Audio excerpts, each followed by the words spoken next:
we'll go with that. Hi. Thanks everyone for joining us today for our CEL Symposium here in September. We have a wonderful opportunity today to hear from two faculty members that are teaching in marketing and media relative to with a community engaged context. So we have Michelle Sullivan, who's here with us, and Dr. Melanie Richards, who's here with us as well. Dr. Michelle Sullivan, not yet. No. Yes. Okay. Yes, that's right. So, so both of them are here to share with us about some of the work that they've been doing in the community regarding a variety of sharing materials out from nonprofit organizations. And I think Dr. Richards is going to share with us a little bit about Buck House, which is a kind of new student organization relative to media and marketing as well. So without further ado, Dr. Sullivan here, join us and put that out of the way for you. There you go. All right, you should be ready to go. Thank you. Thank you, Dr. Jenkinson. So my name is Michelle Sullivan, and I am assistant professor of marketing. And so I've been very fortunate to be able to take my existing marketing classes and actually certify them as community engaged learning pretty easily. And so I know that not everyone who sees these presentations obviously is going to be marketing, but I just want to try to convey the idea of taking what was already in existence and just incorporating that CEL sort of very organically and naturally, because I think just from conversations I've had with other instructors in the past, sometimes people feel like it's a really heavy lift, you know, something that's going to take a lot of time and effort. And for me, that, you know, I just found that wasn't the case. I just looked at my courses and thought, what are we already doing that we could incorporate a community partner into? And so I'm just going to try to go through some of that. So you can see here on the screen, I'm actually the faculty advisor for the American Marketing Association chapter here on campus. We have about 30 registered students in that. And so with that student organization, it's very easy to bring in community partners. We have people contact the college all the time in the department. Do you have any students who are interested in this? Do you have any students who want to do my social media, that kind of stuff? So we can easily incorporate that into the student organization. But like I said, we looked at some of the classes being taught and realized how we could incorporate community partners into those as well. So I have two examples. The first one was last year for the fall of 24 and spring of 25. We were actually partnered with the Hands-On Discovery Center, which is partnered with the Gray Fossil site out off the Gray exit. And we were very fortunate to work with them. They were a great partner. And so our digital marketing classes, which I last year had 2 in both semesters, so we had about 80 students each semester in those classes, were able to look at the existing digital footprint of what was happening with Hands-On as it existed. And so unfortunately, the Hands-On had lost their longtime marketing director, I think 28 years or something.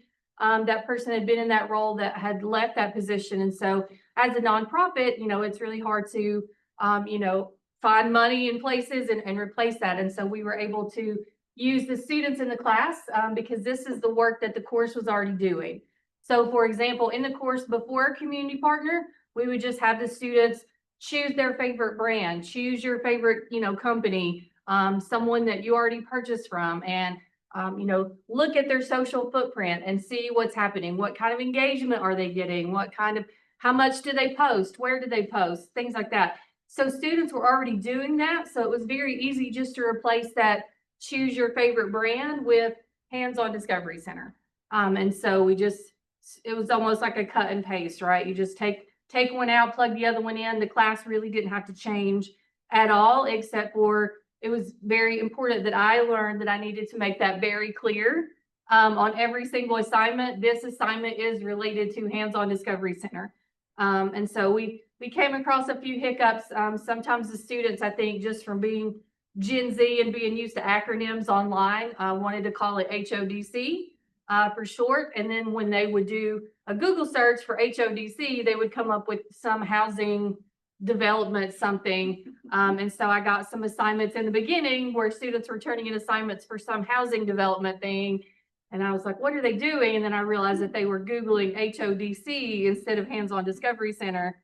And so if that is helpful for somebody out there, that was a quick lesson I learned, is to even though the beginning of the class, we had a full video and we talked about all of our work's going to be focused on Hands-On Discovery Center. It was important for me to learn in the beginning that I needed to remind them before every single assignment. Again, we're focusing on Hands-On Discovery Center, which is not what you're going to find if you Google HODC, right? So just sharing some lessons learned out there. But that's what we did. We were able to look at the existing digital footprint, collect all the data, and then give them suggestions. So by the end of the semester, the students had looked at all of their different social media platforms, YouTube, obviously the things like Instagram, Facebook. We looked at LinkedIn. We looked at their email list. One thing that they didn't realize they had at the time was they had over 8,000 emails. And I'm like, that's a huge database. That's 8,000 people we can be communicating with. That they, had sitting right there in their computer in their office, but they just weren't taking advantage of that. And so some really cool things happened out of that year. They hired 2 of our students in the AMA who were actually in the classes as interns for the fall semester. And then Leanna, who's in this picture right here, actually graduated in December, and they subsequently ended up hiring her as a part-time marketing person after she graduated. And to my knowledge, she's still there as of now. And I am much more impressed with their social media. It's much more regular. They're much more engaging. They had something with Bucky on it the other day. Bucky was out at Hands-On. And so that was really cool. But I can see the results of that community partnership, after that year that we were connected with them. And so this year, I'm not teaching that class this semester, but I'm teaching a different class called Web and Social Media Analytics, which is kind of similar. Again, so it was very easy to plug and play. So what we're doing, I'm backing up on my slides here. What we're doing this fall in Web and Social Media Analytics is we've partnered with the Jeremiah School here in Johnson City, and the director is Jo Cullen, who you can see here. She's very excited to have help, again, as another nonprofit with very little resources.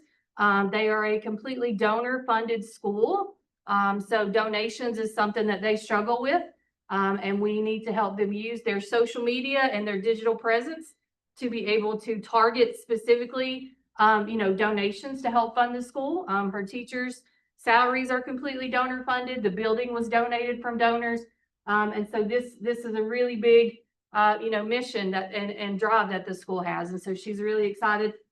She came to our class the very first day and did a wonderful presentation on the Jeremiah School. She was very passionate that the students understand before they start working on these projects in the classroom. She was very passionate that they understand what the Jeremiah School is, what they are not, who they help, what their purpose is. And so just created that sort of soft spot in all the students' hearts right off the bat. So she was very excited. She's going to be coming back frequently throughout this semester as we work on the projects, and our students are actually going to go out on site to capture and create more content and then bring that back to the classroom, turn that content into usable content for the Jeremiah School, and then they're going to track the analytics off of that as it gets posted and put out there into the marketing sphere. And we're doing this with another partner, Joe McKenna from CloudWise. He actually is the CEO of CloudWise, and they teach our students to use a lot of the current AI tools. And so what the students are going to do is they're going to go out on site to the Jeremiah School. They're going to create videos. They're going to do interviews. They're going to capture content. They're going to bring that back to the classroom where they're going to use the AI tools that they have learned from Joe at CloudWise, and they're going to turn all of that into usable content. So that would be video editing. They're going to use things like Descript. They're going to use things like Lovable, Cursor, a lot of different AI tools that are useful to produce marketing content. And so that is the partnership that we have for this fall. Again, hopefully that's going to turn into more of a long-term partnership as well. But we're really excited, again, about taking an existing class where they're already just analyzing data from pick your favorite brand, from here's a data set that we have from another company, right? So the class was already doing these exact things, but we just take that and plug and play with a different community partner so they can not only learn in the classroom, but just make a real impact on the community that they are living and serving in right now. So I love this. This is a reflection from last year. This is from one of the students in the reflection assignment that they were required to do as part of the CEL. This person said, as a junior, I've completed many classes that were irrelevant to my degree, but many that were a part of my core. However, I've never had a class that provided me with so much firsthand experience before this one. I've always felt that my classes did not serve me with enough information to apply to real world situations. But then finished by saying this class has helped me so much by providing a real business and a brand to help transform and create new communities. So I love that reflection. There were many that were similar to this, just, I just wanted to pick out one, but a lot of the reflections that came in through last year and this first semester already are very similar to this kind, like learning from a real company, using a real brand, doing real work. I feel it's very valuable. It is really helping me to connect to my community and see more about what I want to do. I love reading those reflections and I love that we use nonprofits so far, because I feel like that it gives students more of a passion to do good when they get out of our arms here at ETSU and go out to the community. I feel like that they're leaving with that sense of, I want to do something that makes a difference and really helps people in the world. So I love these reflections as part of the CEL. And just to kind of wrap up, we have been able to get some publicity. This Junk City Press article actually just published in today's paper, so I was able to grab the screenshot here. But these are our students in the classes in the web and social media analytics class, as well as the AMA organization, are going out the first week of October to Irwin on site to the Main Street businesses, and are going to be helping again create content, produce content that we're going to turn over to those businesses for marketing materials. The overall goal of that is Irwin downtown on Main Street is full of small businesses that were not physically devastated, but they were economically devastated.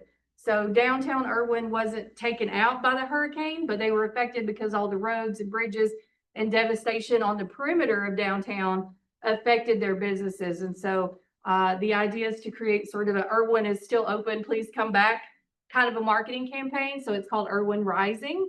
And we're going to go and help those businesses. It actually is coinciding with the week of the Apple Festival. So our students will be there before and during the Apple Festival, capturing all the content, people from all over the world coming to the Apple Festival and shopping and eating and drinking coffee at these businesses. And we're going to be able to help create campaigns for them to hopefully help them rise up from the devastation.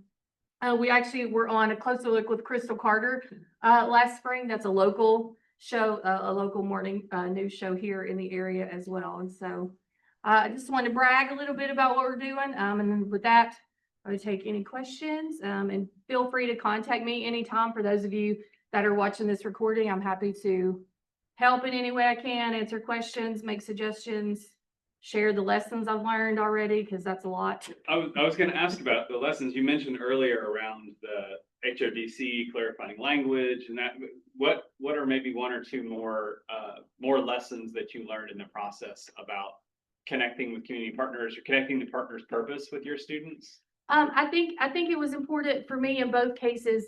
We had Heather from the Hands-On Discovery Center and some of her colleagues. In the very beginning, I asked them to make an introduction video because the classes for digital marketing were online only, and I asked them to make a video sort of that I could share with the students in D2L, explaining the partnership, but more importantly how excited they were, because I wanted students to really start off in the beginning knowing that what they were about to do was going to matter to someone other than their teacher for a grade. We find students are so, just grade. What's my grade? What's my grade? How many points is this, right? And so I really wanted them not to focus on grades and points as much as learning and having the experience and producing something, that was going to be relevant to a real company, a real brand. And so I'd asked them to make that video, and they made it before classes started. So on the first day when D2L opened, boom, there was a video from the community partner. And then with Joe, this is a live class for web and social media analytics. So Joe actually came the very first day and talked to the class. And I think that's important to really kick off a community engaged learning, classroom setting, whether it's online or in person. I think it's important for students to know right up front that what they're doing matters, that they're doing something serious, right? That this is a real a real business, real people that they're going to affect, you know, hopefully in a positive way by the end of the semester. So that's another big thing.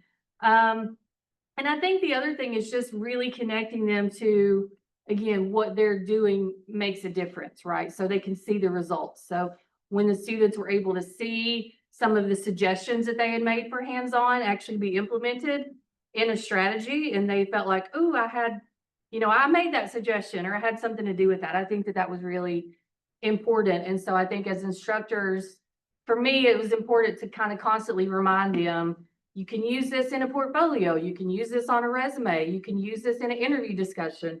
Lots of interview questions are going to be, tell me about a time when. Well, if you don't have a whole lot of experience or participation in things, you can use these classroom community engaged learnings to say, tell me about a time when, right? When I solved a problem, when I helped somebody in the community, whatever.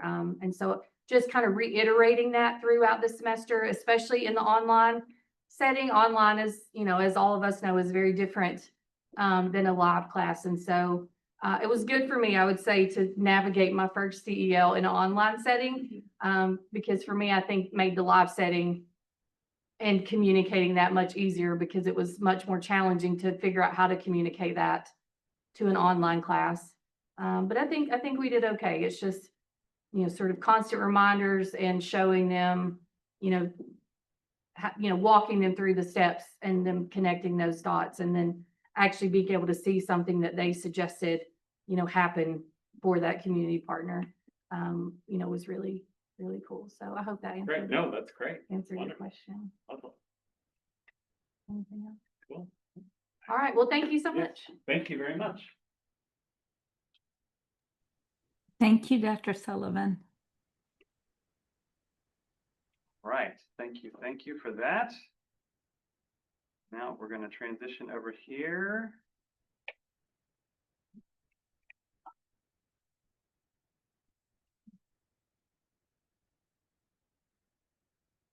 All right. Mr. Richard. Thank you, Dr. Jenkinson. So what I'll be sharing today is a little bit different application of community engaged learning. Make sure we're sharing this. Oh, yeah, please I did that. All right. share the screen. Got to make sure I got the right buttons clicked.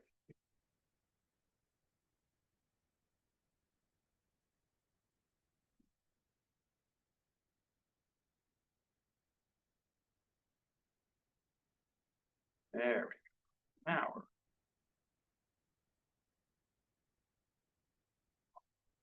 Perfect. All right. So for those of you who don't know me, first, let me introduce myself. My name is Mel Richards, and I'm the director of ETSU School of Marketing and Media. And in that role, I have the delight of working across a few different initiatives for the school, one of which is our new student agency, which is called Buckhouse. So I'll be talking quite a bit about that today, and how we are supporting community engaged learning through the Buckhouse experience. So Buckhouse wasn't my first engagement with community engaged learning.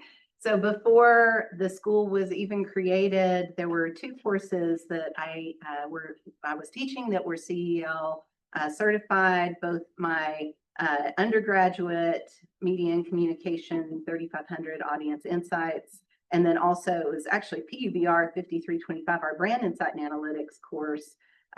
Both were community engaged learning certified courses. So in those courses, we were doing work very similar to what Dr. Sullivan had just referenced. We were working with community partners. We were identifying, both focused on kind of research and analytics. So what specific needs did you have in relation to research and analytics for your organization?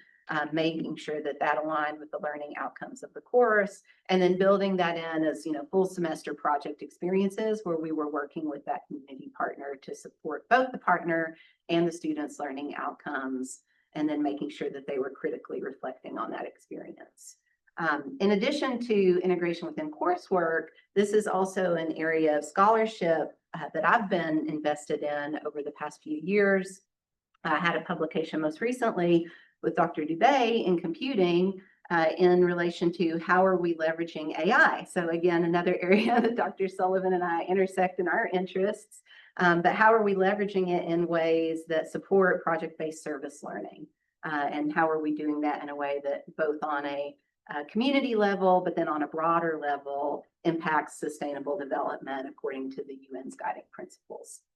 So it's an area, community engaged learning as a whole, that's very, I think, dear to my heart and something that I'm really passionate about from a lot of different angles, right? From course curriculum to scholarship to service. It's kind of something I try to integrate in across pretty much everything that I do. So when the schools were formed at ETSU, and the School of Marketing and Media being one of those schools, it's something that we looked at within how we were developing the mission for the school and the vision and the goals of the school. So how could we work with the community to provide, a very involved school, a very engaged school in ways that we were supporting our region, supporting causes within our regions, and enabling those organizations in a broader sense beyond just what we would see happening on the campus. So making sure that we were also thinking about this in an interdisciplinary way. So our school has 3 departments: the Department of Marketing, the Department of Media and Communication, and the Department of Digital Media.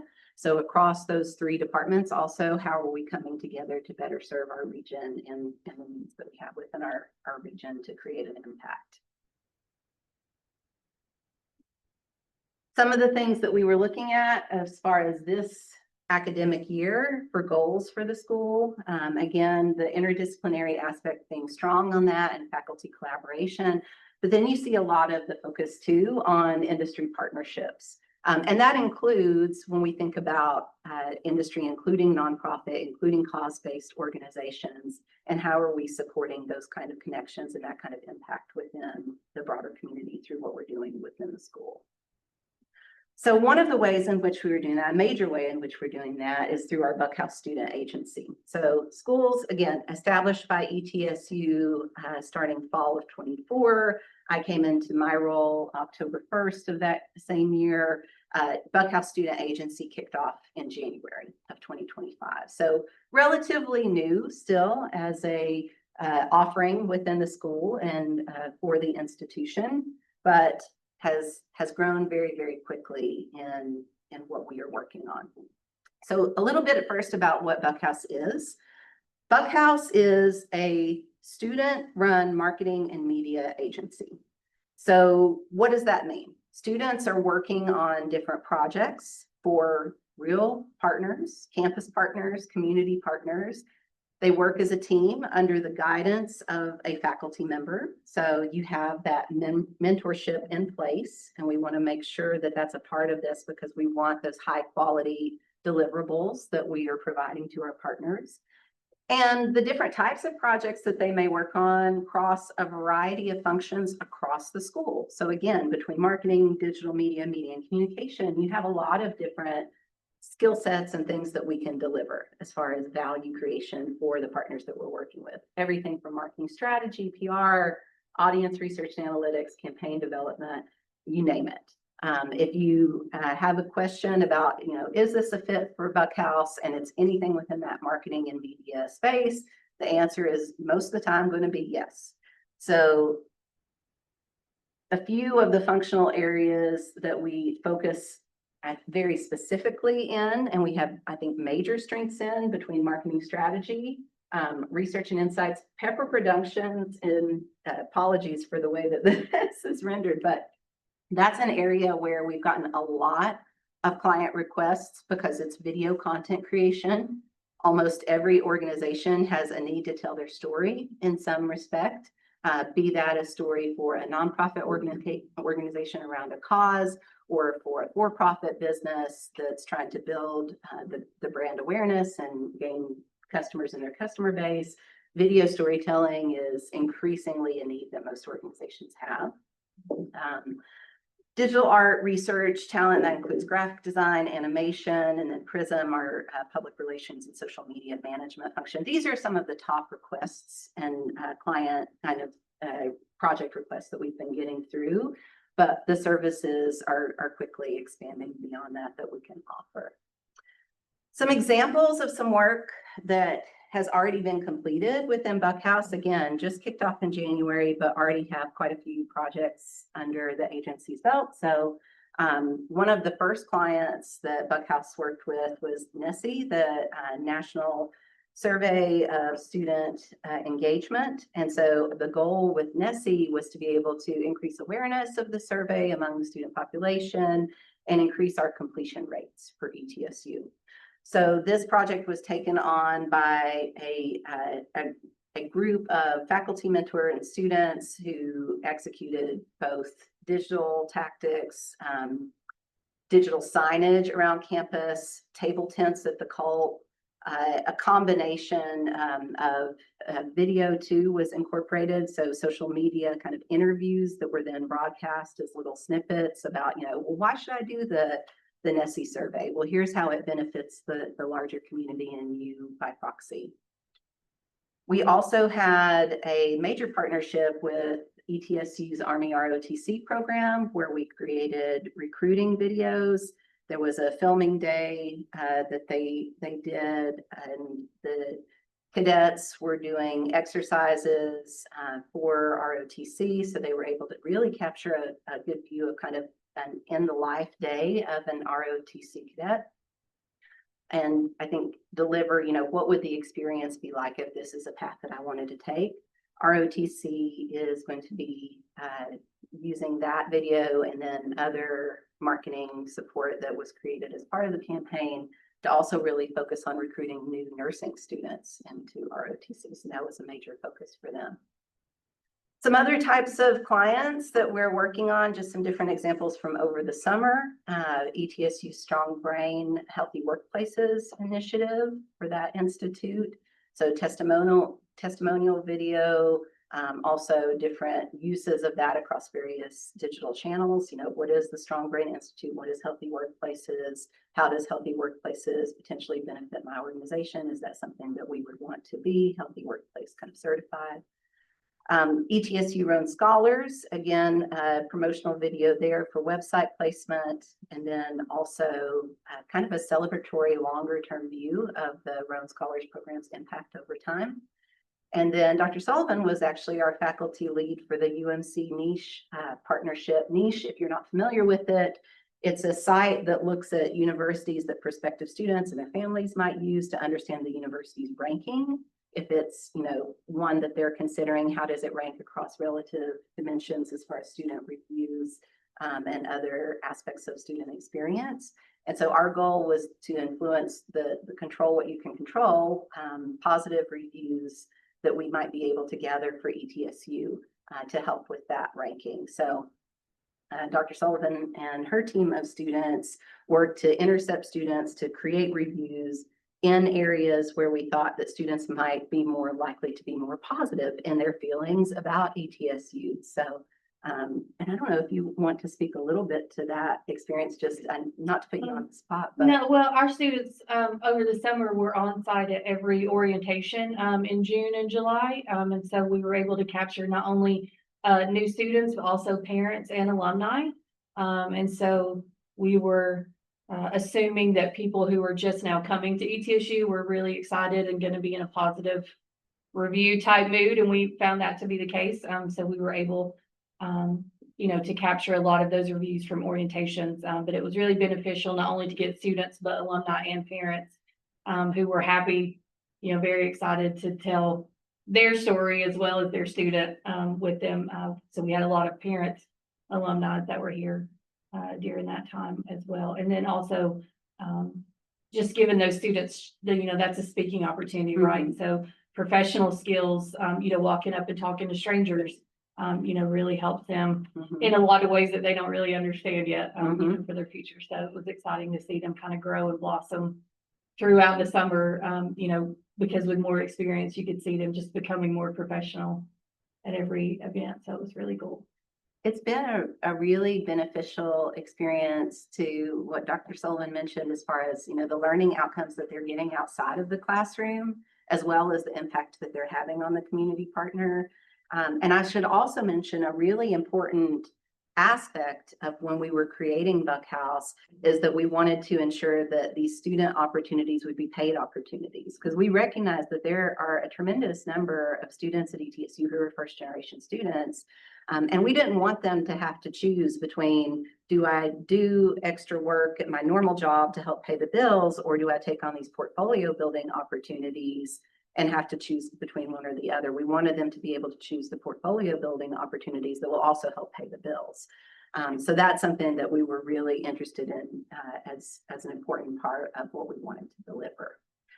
So as far as how it works, we have partners come to us. We create kind of a project brief for the work that we're going to do with them. This is happening outside of a course curriculum context. So this can occur as a longer term project that lasts over a year. This can occur in a 2-week project.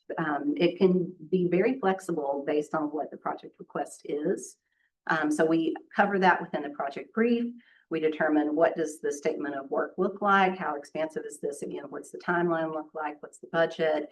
And then we build the student team and the faculty mentor that's going to be assigned to that project based on everyone's skill sets and interests. Some upcoming projects that we have coming through this fall that some will be lasting into next summer. We're working with Bill Gatton's College of Pharmacy, or the Bill Gatton College of Pharmacy. Johnny Brusco's is an external partner, so community partners is another area we are looking at. The strong accountable care community, so Achievable Futures is another external partner that we will be bringing in. Both the Achievable Futures Workforce Pathways Project and the Family Education and Support Work Group for Strong ACC.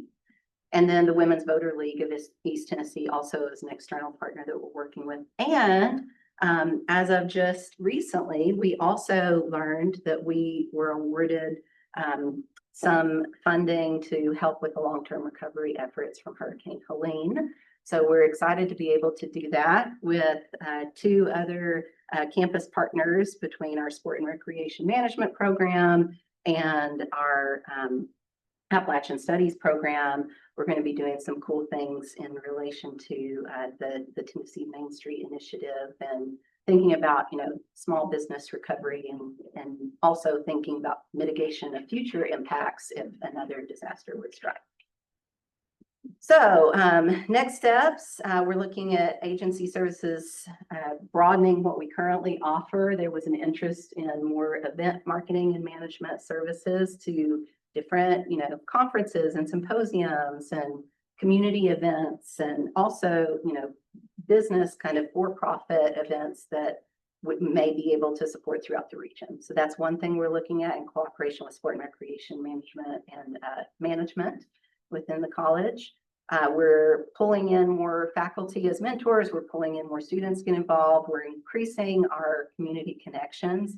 And then we're also finally getting a physical presence. This has existed mostly as kind of a virtual collection of different folks working together, but we're going to be able to be in person at the Ash Street Courthouse very soon. So we were able, within the courthouse on the first floor, to get allocated the spaces you'll see 1, 2, and 3 for the Buckhouse Student Agency and the school headquarters.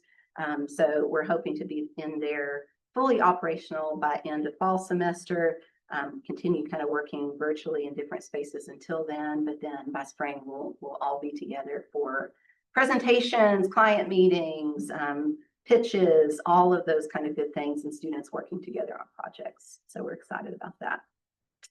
And just a little bit more information, you can visit the website that's listed on the bottom right if you have an interest in sharing what Buckhouse can do with our community partners. We're going through and getting certified as a community engaged learning experience. So beyond the classroom, really in multiple senses.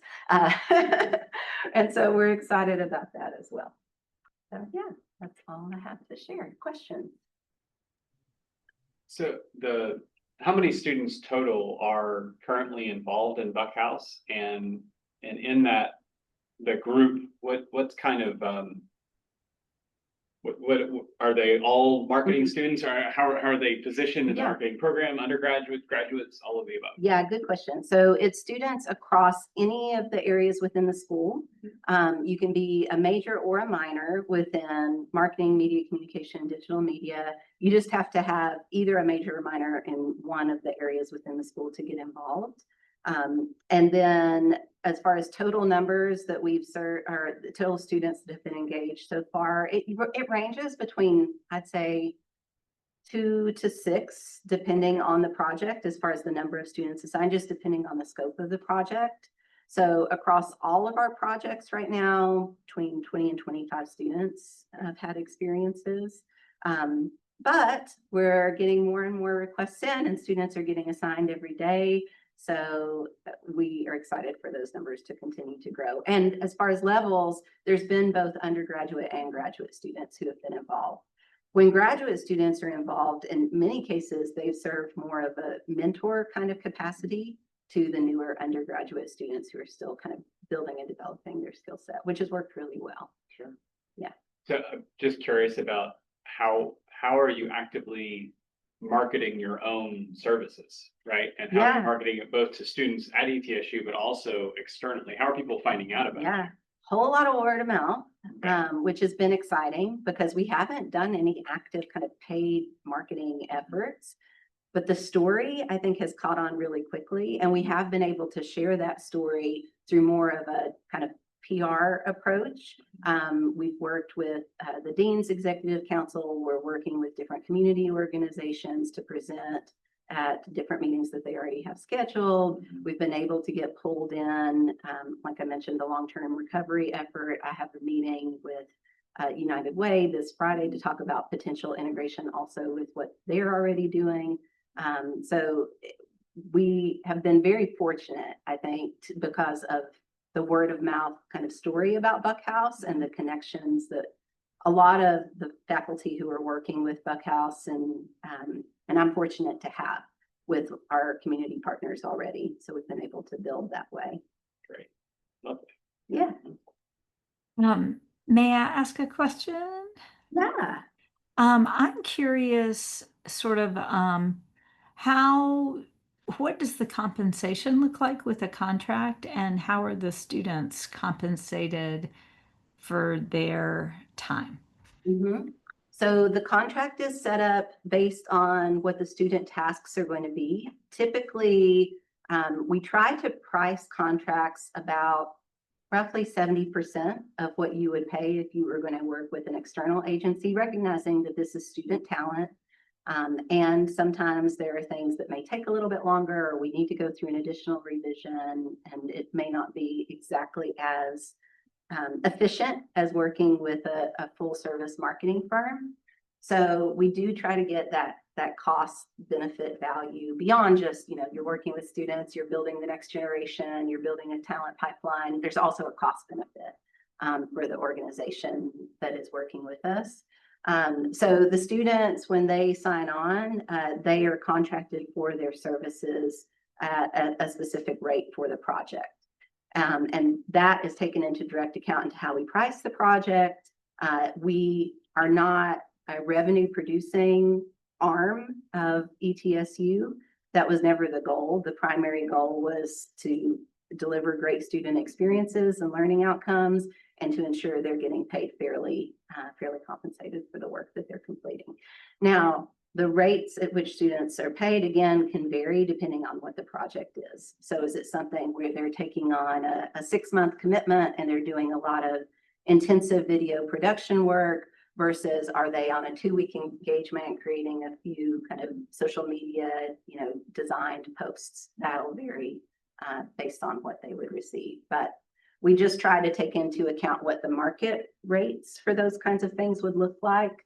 And then price, like I said, about 70% of market, and then divvy that out to the folks working on the project accordingly.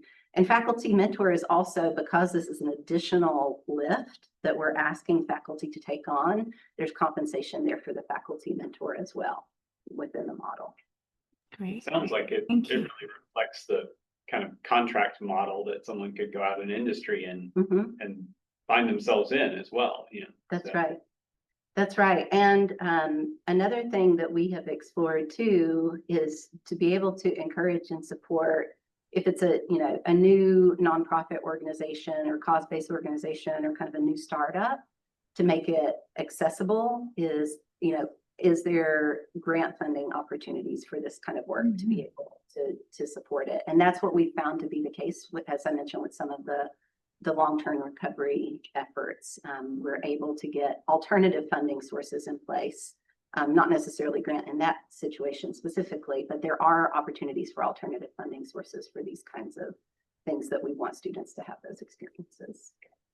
And one quick follow-up, did the students help, or I guess it depends on sort of, you know, how far along they are in the program and developing the cost structure for that contract so that they learn that business side as well? They'll see the overall cost structure. We haven't had them creating it yet because usually we're kind of getting the work in and building the contract before we assign the full team. Because we want to make sure we have the work in place. Basically, we have that solid before we start asking them to dedicate space and time on their schedules to the project. But it's a good call out and suggestion for students who may be involved in different projects over time. And I do think we'll probably see that happening. So for example, we have a student who's an exceptional videographer that's been involved on a few projects now. And I could see that student potentially getting more involved in exactly what you mentioned, Dr. McCracken, on kind of the setup aspect of the project from the start in the future. Thank you. Yeah, Great. thank you. All right.